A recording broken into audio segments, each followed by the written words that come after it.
Well, let me start with the clip I just watched. They are talking about the need for reinstatement of Emir Aminu Ado Bayero as deposed Emir. Those two statements are wrong. Number one, Ado Bayero is not deposed. Number two, there is no question of reinstatement. Let me clinically x-ray and analyze the whole thing in summary.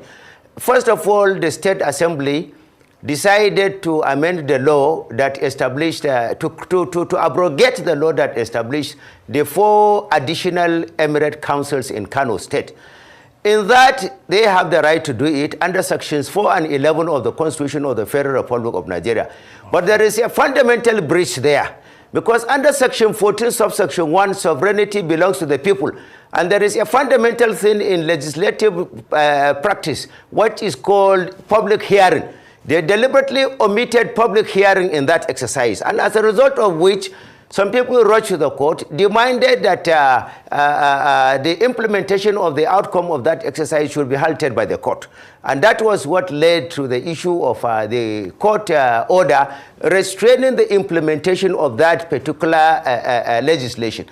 Now, in that, whenever there is any court order, you must respect the hegemony of the institution of the judiciary. Under section 6, sections 230 to 304 of the Constitution of the Federal Republic of Nigeria, where you are not in consonance with the court order, the best thing for you to do is to go and first of all, to implement the order. Secondly, you go and challenge or vacate the court order. That is the thing you should do in decorum, not refusal to respect the court order.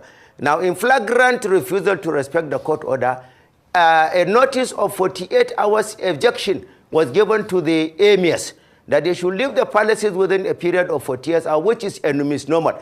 Because you are entitled, the emirs are entitled to be informed what are the articles of their offense first, to merit that they should evict themselves within 48 hours. They have not been informed up to this moment what are the articles of their offense. They have not been informed. And apart from that, they have the sanctity of fundamental rights to be guaranteed by the citizens, by the government for them.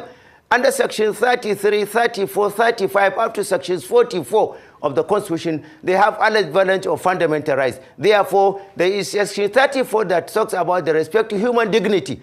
They ought to be given the respect and dignity within a leverage of reasonable time, within which they should be able to package their things and get out of the monarch houses.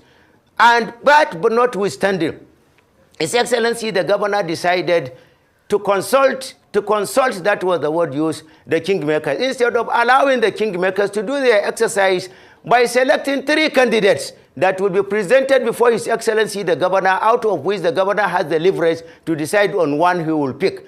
But the governor decided to consult them in so-called reinstatement of Sanusi Lamido Sanusi, which makes the whole thing is unicentral to a particular person. And unicentral to a particular person is contrary to sections 14, 15, 16, 17, 18, 19, 21, 23, and 24 of the Constitution of the Federal Republic of Nigeria that talks about the impossibility of you to, derogate some other people in favor of another person in the context of the management of affairs in Nigeria.